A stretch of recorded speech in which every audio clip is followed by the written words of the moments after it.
Amados hermanos, feliz día del Señor. Los profetas en el Antiguo Testamento, según la revelación bíblica, según el registro escritural, fueron casi por esencia y por función mensajeros incómodos. Hoy nos vamos a referir a uno de ellos, Jeremías. Este hombre ejerció tarea profética en Jerusalén por casi 50 años. Vivió en tiempos en que el imperio asirio se retiraba y se levantaba con fuerza el gran imperio del sur, el caldeo, el babilonio, años 600 aproximadamente. Y le toca dar palabra de Dios para su pueblo, anunciando que este imperio, el babilónico, podría venir a Judá y que el pueblo debía de rectificar su conducta delante de Dios. Mensaje incómodo. Los profetas, hermanos, en general, hablaban siempre de parte de Dios para el pueblo de Dios. Pero es interesante que cuando revisamos sus vidas nos damos cuenta que ellos mismos eran parte del pueblo de Dios. Por lo tanto, conocían la situación de ese pueblo. Eran conocedores de la realidad, del momento. Y entonces, con la palabra de Dios, denunciaban las desviaciones, las inmoralidades, las injusticias, la idolatría del pueblo, enjuiciaban en el nombre de Dios y anunciaban con carácter incluso predictivo, de ahí lo que se entiende mucho por el nombre profeta, lo que podría acontecer si el pueblo no cambiaba su conducta. Pero insisto, traían palabra de Dios y quiero agregar aquí un primer elemento distintivo. La palabra de Dios que estos hombres traían en el nombre de Dios y para el pueblo de Dios era una palabra oportuna. Es decir, era una palabra pertinente que tenía que ver con la situación, con la experiencia, con las vivencias del pueblo de Dios. Palabra oportuna, a tiempo. Eran como aquellos centinelas que en sus atalayas tenían a mano la trompeta para advertir a tiempo que venía el riesgo, el peligro. La palabra de Dios debe de llegar al pueblo de Dios de manera oportuna, vigente, pertinente.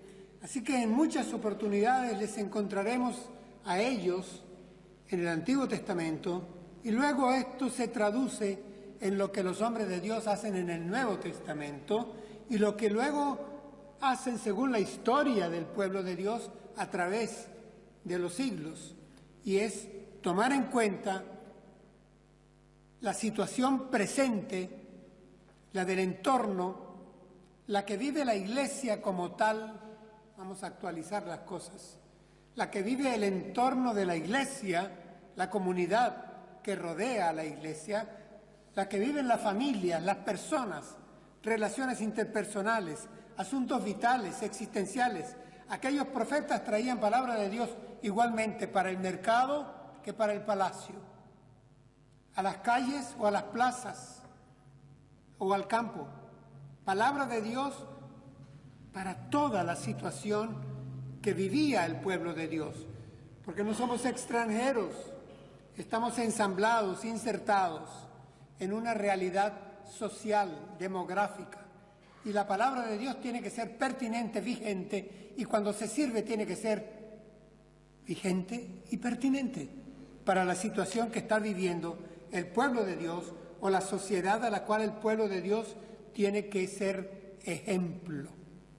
Así que esto caracterizaba a aquellos hombres, y Jeremías no es más que uno de los grandes que encontramos. Voy a leer para ustedes en Nueva Versión Internacional el pasaje que nos servirá de base para la reflexión. Capítulo 18, versículos del 1 al 6. Dice así la palabra del Señor. Esta es la palabra del Señor que vino a Jeremías. Baja ahora mismo a la casa del alfarero, y allí te comunicaré mi mensaje. Entonces bajé a la casa del alfarero y lo encontré trabajando el torno, pero la vasija que estaba moldeando se le deshizo en las manos. Así que volvió a hacer otra vasija hasta que le pareció que le había quedado bien. En ese momento la palabra del Señor vino a mí y me dijo: pueblo de Israel, ¿acaso no puedo hacer con ustedes lo mismo que hace este alfarero con el barro? Afirma el Señor: ustedes, pueblo de Israel, son en mis manos como el barro en las manos del alfarero. Hasta ahí la palabra. Hermanos, creo que tarea nuestra y de los que ocupamos púlpito o tarea docente en talleres o enseñanza en escuela bíblica es conocer la situación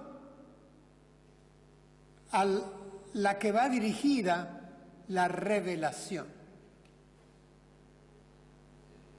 Al servir la palabra de Dios, tenemos que ser conscientes de quiénes son los destinatarios, en qué situación se encuentran, para que la palabra de Dios que sirvamos atienda las necesidades del pueblo de Dios. He de aclarar, por supuesto, obvio, que hoy en día ya no hay más revelaciones. La revelación cesó. Hoy en día solamente nos toca conocer la palabra de Dios ya revelada y servirla. Como dice el apóstol Pablo, hacer diaconía con ella, servirla, tan solamente servirla.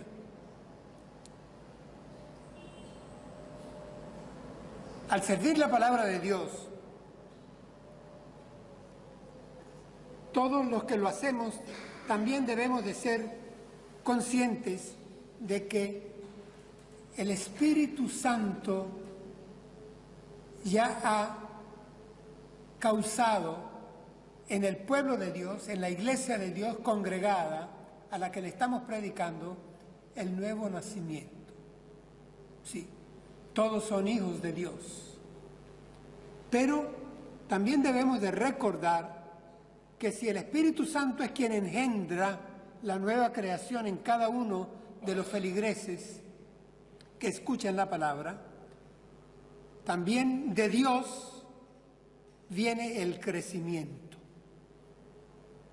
El apóstol Pablo ratifica lo que estoy diciendo cuando él afirma: uno regó, otro sembró, nos repartimos las tareas, pero Dios es quien da el crecimiento, el Señor es quien hace crecer. Y quiero decirles que esta reflexión en esta mañana, este sermón en esta mañana, va destinado a atender el tema de el crecimiento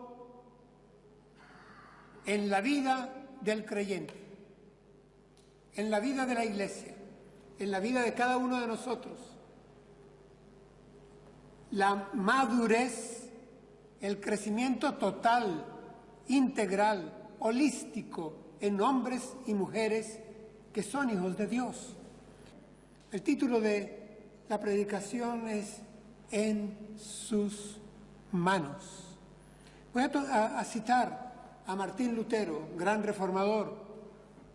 Oigan esto: La fe viene solo del Espíritu Santo que la crea, sin nuestra intervención ni colaboración.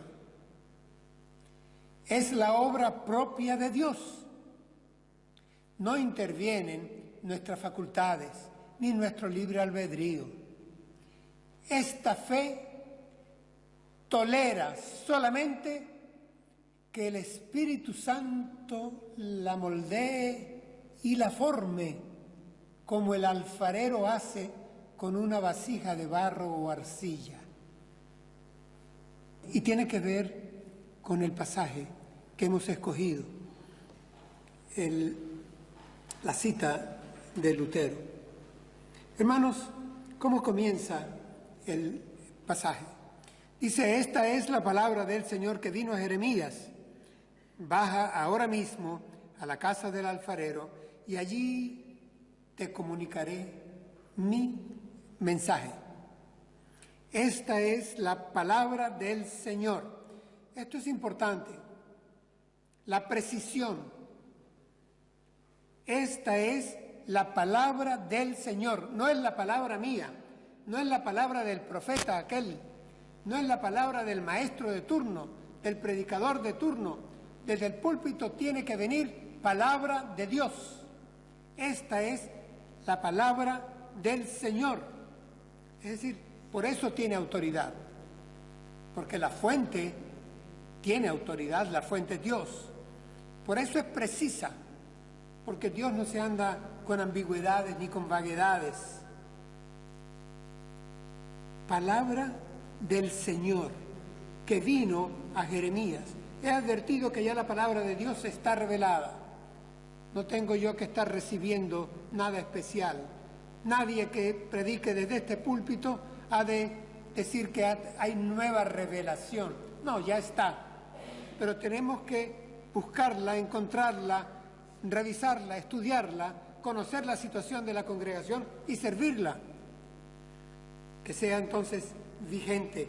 Yo sé que hay temas eternos, hermanos, pero las congregaciones adolecen de que se les atienda con asuntos, temas circunstanciales que afectan parejas, familias, vida en comunidad, trabajos, planes, recuerdos, duelos, alegrías, tienen que ser atendidas con la palabra del Señor desde los púlpitos, en conocimiento de la necesaria utilidad de esta palabra, que no puede ser sustituida por palabra segunda. Así que la palabra del Señor es una palabra que trae autoridad, que es precisa, que es vigente, que es útil, y agrego algo más, que es exigente. Cuando aquí dice esta palabra del Señor vino a Jeremías, le da una orden.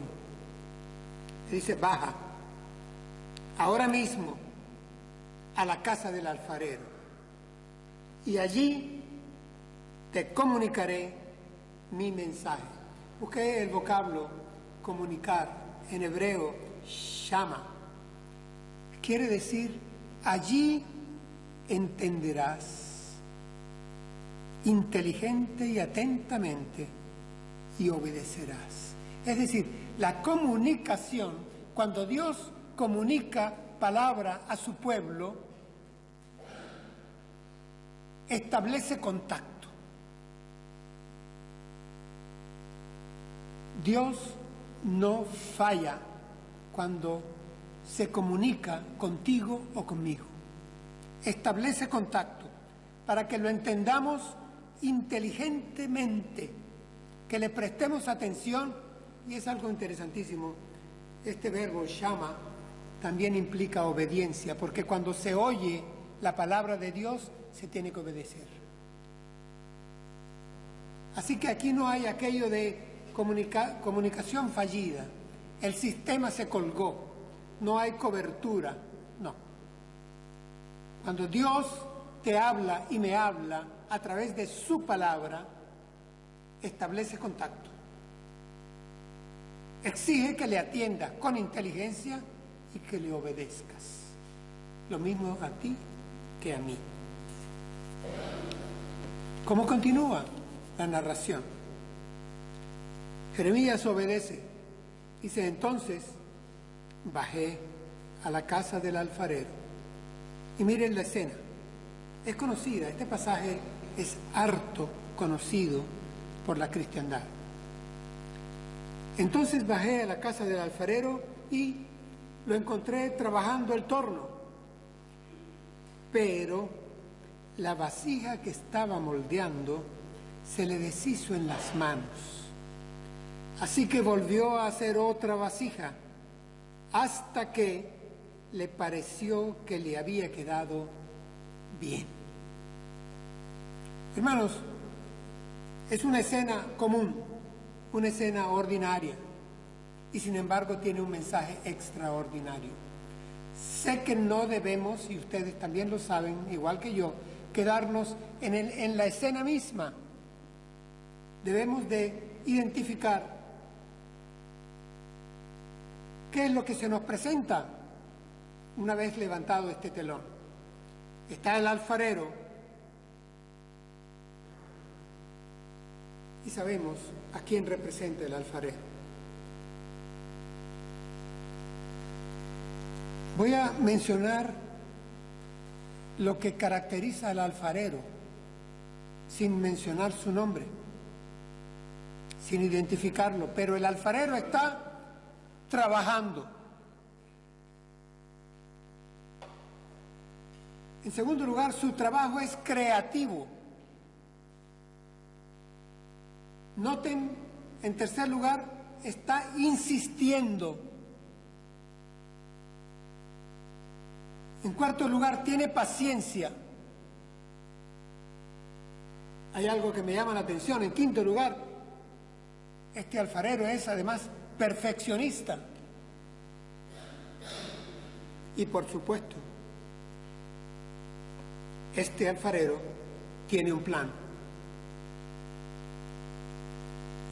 Nosotros, hermanos, sabemos perfectamente, porque el mismo pasaje lo aclara, no hay aquí para acrobacias hermenéuticas, que el alfarero representa a Dios el Señor, nuestro Señor, nuestro Dios.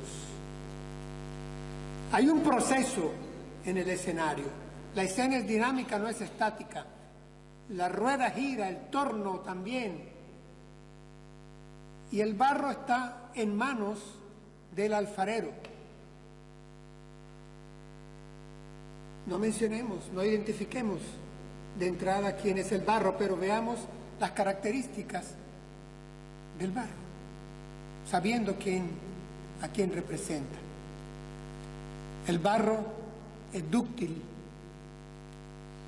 digámoslo más sencillo, dócil, moldeable, sometible, es un material, llamémosle pasivo. Vamos, lo hemos cantado. El himno lo dice: haz lo que quieras de mí, Señor, tú el alfarero, yo el barro soy. Nos identificamos, ¿cierto? En esta escena, levantado el telón, el barro soy yo y eres tú. Estamos en sus manos, en un proceso. Estamos en sus manos. Pero hay un pero aquí. Hay algo que no funcionaba bien en esta escena dinámica. ¿Y cuál es el pero? Que la vasija que estaba siendo moldeada por las manos del alfarero se deshizo. El vocablo en hebreo indica que era un barro decadente, defectuoso, en ruinas, dice un diccionario. Es decir, era un barro con el que había que tener paciencia, insistir. Me llama así la atención que en lo que hemos leído en la escena que se nos plantea, el alfarero no lo desecha, no lo maltrata, no lo sustituye, hermanos, no lo destruye. Porque hemos dicho, este alfarero está trabajando, está creando, insistiendo, es perfeccionista, pero tiene paciencia y tiene un plan. Y en su plan no está destruir, en su plan no está desechar, en su plan no está maltratar, en su plan no está sustituir. Inclusive, este fragmento que hemos leído dice, hasta que a él le pareció, noten esto es importante, a él, al alfarero, le pareció que por fin, al final, ya le había quedado bien. Evidentemente, soberanía de Dios con letras capitales, con letras grandes, hasta que a él le pareció, no al barro. El barro no da órdenes. Haz lo que quieras de mí, Señor. Aquí no veo que haya un experimento. El alfarero no está probando a ensayo y error. El alfarero tiene un plan, sabe lo que quiere hacer con este barro. No es un entretenimiento tampoco. Aquí no hay un destino ciego, a ver qué me sale de este barro. El alfarero tiene un plan. Hermanos, qué bueno que no estamos a merced de la casualidad ni del destino. No estamos a merced de terceros.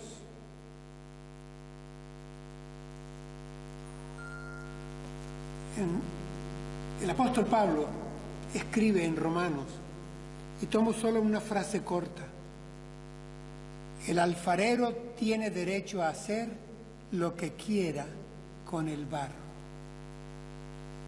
Es decir, sí, hermanos, estamos en manos del alfarero. Y esto, cuando yo leo este pasaje, no me da temor, me da aliento, me da esperanza, me da ánimo. Estoy en sus manos, dependo de su plan, de su propósito. Yo soy una pieza maestra en la cual Él está trabajando. Esto es lo que encuentro acá.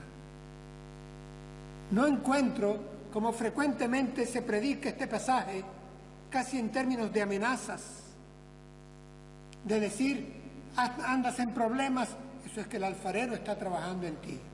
Te enfermaste, hay un problema económico, hay un problema en la familia, te va mal, eso es que estás pasando por pruebas y tribulaciones y el alfarero te está trabajando. Ahí está un coro que dice, al taller del maestro vengo, y luego dice que me mete en el fuego, que me cae a martillo limpio. Es decir, estamos casi con un deseo masoquista, místico, de tratar de que el alfarero me golpee, me aporree. Es decir, ¿cómo continúa esto? Miren, sigamos el texto y seguiremos el hilo de pensamiento. Dice, en ese momento la palabra del Señor vino a mí y me dijo, pueblo de Israel, trasladémosla con propiedad, Iglesia de Jesucristo, Iglesia de Amposta. ¿Acaso no puedo hacer con ustedes lo mismo que hace este alfarero con el barro? Ustedes, pueblo de Israel, hijos de Dios, pueblo de Dios, Iglesia de Amposta, son en mis manos, dice el alfarero, dice el Señor, como el barro, como ese barro en las manos del alfarero. Hermanos, aquí se hace una pregunta y luego se hace una afirmación. La pregunta es, ¿acaso no puedo hacer con ustedes lo mismo que hace este alfarero con el barro? Hermanos, nosotros definitivamente somos barro imperfecto, pero en sus manos. Miren, este pasaje tiene un riesgo, y es que cuando se habla de perfección o de imperfección, solemos escudarnos detrás de un burladero. Vamos, nadie es perfecto. Perfecto solo Dios.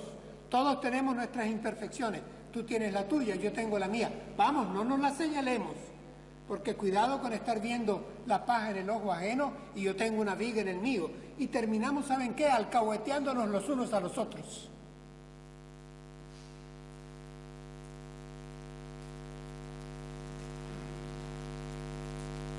La Escritura, qué bonito que dice que somos barro en sus manos. No dice en sus puños. Él no está golpeando, dañando el barro. Es decir, nuestro Dios, nuestro Señor, no está para hacernos sufrir. Él no quiere nuestro sufrimiento.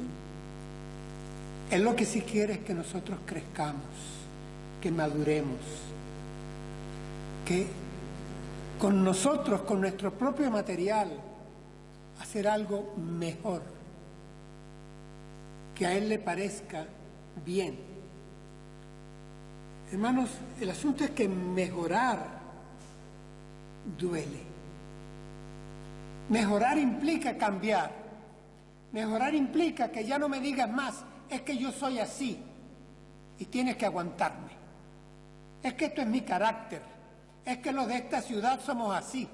Es que los que hemos pasado por estas experiencias, así somos. Si te gusta, bien, y si no, también. Este es mi pronto. ¿Hasta cuándo voy a escuchar expresiones de este tipo en hermanos míos de la iglesia? No. Hemos de mejorar o de ser mejorados. ¿Saben quién es el alfarero, hermanos? Es Dios, sí. En nuestras vidas es el Espíritu Santo de Dios. Es el Espíritu Santo de Dios el que está trabajando en nosotros.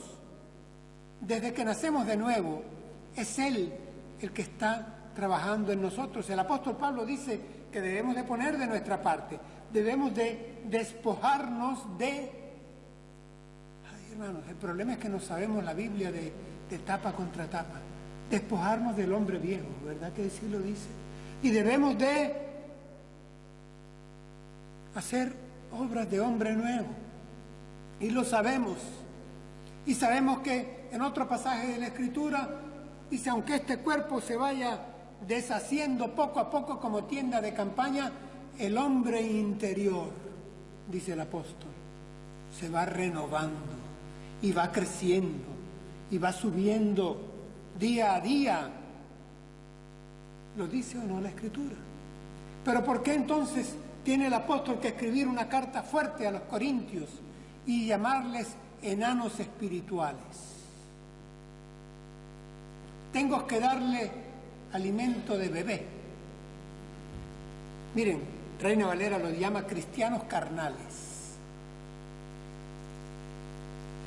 Abundaban en dones. ¿Cómo alardeaban de dones? Pero les fallaba el fruto del Espíritu, que es amor, paz, paciencia, gozo, templanza, benignidad, mansedumbre, fidelidad, dominio propio. Fruto del Espíritu. Hermanos, esas son características interiores. El trabajo del alfarero y del Espíritu Santo, trabajar adentro nuestro carácter. Forjar en nosotros la imagen de Cristo Jesús. Trabajar con nuestros sentimientos, con nuestros pensamientos, con nuestras fallas, con nuestras virtudes. Qué bonito ver que aunque somos muchos, nunca, jamás seremos idénticos. Cada uno de nosotros es pieza única, irrepetible, pero el mismo Espíritu Santo de Dios nos trabajará con la misma y única palabra de Dios para producir y forjar en nosotros el mismo y único carácter que quiere Dios forjar en nosotros. el de su Hijo Jesucristo, que nos parezcamos a Él, que seamos semejantes al segundo Adán. Así que, hermanos, yo no encuentro acá la imagen, no me imagino al alfarero trabajando con violencia el barro.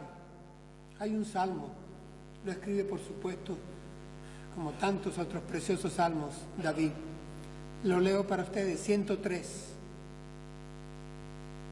Tan compasivo es el Señor con los que le temen, como lo es un padre con sus hijos. Él conoce nuestra condición, sabe que somos de barro. Y nos trata, hermanos, con ternura. Dejémonos acariciar por Dios. Yo aquí encuentro que yo no estoy en sus puños, yo estoy en sus manos. Yo no estoy en un taller donde se me va a golpear. Ciertamente, con este pueblo al que Jeremías tuvo que darle este mensaje, este pueblo no atendió al mensaje de Jeremías. Violentó al profeta, violentó la palabra de Dios y continuó dando la espalda. Y Babilonia llegó y fueron destruidos y fueron llevados al exilio, ciertamente. Pero, hermanos, si el Espíritu Santo ha de disciplinarnos, si el Espíritu Santo ha de cambiarnos, hemos nosotros de interiormente aceptar qué es lo mejor, cómo mejorar nuestro carácter, nuestro temperamento, cómo controlarlo mejor, o cómo dejar que el Espíritu Santo lo controle, cómo controlar mis palabras, cómo controlar mis pensamientos, cómo controlar mis relaciones. Es decir, debemos dejar que haya un toque de parte de Dios. Este es un mensaje que lleva, hermanos, exhortación. Exhortación es llamar la atención, pero animando, alentando. No tenemos un Señor, un Dios, que quiera hacer daño a nuestras vidas para destruirnos y reconstruirnos y seguirnos golpeando. No, hermanos, Él quiere hacer de ti y de mí una obra de arte. Y las obras de arte se tratan con ciencia y con amor, con cariño. Es un Dios compasivo que nos trata como un padre trata a sus hijos. Su propósito es que nosotros tengamos madurez, que nosotros crezcamos, que nosotros tengamos estatura, que alcancemos plenitud. Ese es su propósito para ti y para mí. Yo no puedo estar 10 años, 40 años en una iglesia y seguir igual que cuando entré. Yo tengo que ser forjado por el Espíritu Santo, el alfarero en mí, para que el fruto del Espíritu se dé: amor, paz, gozo, paciencia, benignidad, fidelidad, mansedumbre, dominio propio, que eso vaya dándose. Yo no puedo estar repitiendo un año 10 veces, porque entonces lo que tengo es un año en la fe y no 10 años. Es decir, tengo que ser promovido. Esto es, hermanos, lo que en nuestro lenguaje, vamos a decir, religioso, llamamos santificación. El Espíritu Santo nos santifica. Pero yo temo que para religiosos ya basta, porque entonces empezamos a pensar en aros, alas y vuelos. No, hermanos, la santificación es que no seamos enanos mentales, enanos reactivos, enanos en nuestros sentimientos, enanos en nuestras relaciones, enanos en nuestras emociones. La santificación es que se forje en nosotros, durante un proceso que dura toda la vida, la excelencia de la imagen de Cristo Jesús. ¿Lo estoy diciendo yo? ¿Estoy exagerando? ¿Son palabras mías? Yo voy a citarles la autoridad de la palabra de Dios. Efesios 4:13, otro pasaje que también conocemos, escribe el apóstol Pablo: hasta que todos tú y yo, nosotros, todos, hasta que todos lleguemos a la unidad de la fe y del conocimiento del Hijo de Dios, a un varón perfecto, a la medida de la estatura de la plenitud de Cristo. Lo voy a leer de nuevo en su última parte. El propósito de Dios es formar, trabajar como alfarero con su Espíritu Santo y su palabra santa, tu persona y mi persona, hasta que tú y yo alcancemos la medida de la estatura de la plenitud de Cristo. No soy adivino, pero sé lo que estás pensando. Porque yo también lo pensé cuando preparaba el sermón. No lo alcanzaré en esta vida. No, no lo alcanzaremos, hermanos. Pero por lo menos no entorpezcamos el crecimiento. Es decir, trabajemos en el mismo sentido. El objetivo es la excelencia. Forjar en nosotros la imagen del Hijo, la imagen de Cristo, no la imagen del político que nos gusta, no la imagen del... Esto pareciera que casi es para adolescentes, ¿no? Son los muchachos y las muchachas las que tienen un ídolo, un cantante, una actriz. Nosotros tenemos los nuestros. Y a veces queremos forjarnos en alfarerías ajenas. Y a veces aceptamos alfareros foráneos y extraños que nos moldean y nos dejamos moldear. Y es responsabilidad mía como pastor decirles que debemos de rechazar todo tipo de moldeo, de modelaje que venga de alfarerías extrañas. Es solo el Espíritu Santo el que debe de forjarnos. Él garantiza el final de su trabajo. El Señor lo hará. Él lo cumplirá. Sí, hermanos. Voy a terminar. ¿Por qué garantizo que Él lo hará? De seguro lo hará en ti y en mí. Aunque nos opongamos, retardemos, aunque seamos de dura cerviz, como dice Reina Valera. ¿Por qué lo digo? Porque puedo al final descansar, y quiero dejarte descansando, en paz, en sus manos, porque estamos en las manos de un amante alfarero, un Padre Celestial que nos ama, que nos quiere,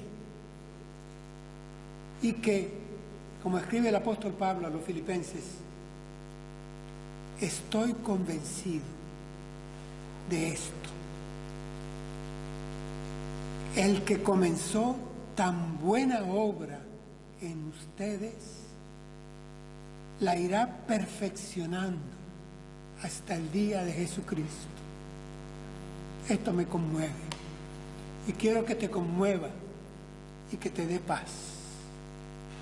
Somos barro imperfecto, pero estamos en las manos de un alfarero que trabaja en nosotros, que insiste en nosotros, que es tierno, compasivo, que tiene paciencia, que quiere lo mejor para nosotros, que tiene un plan y un proyecto para nosotros y que lo garantiza de que lo llevará hasta el final. Demos gracias al Señor.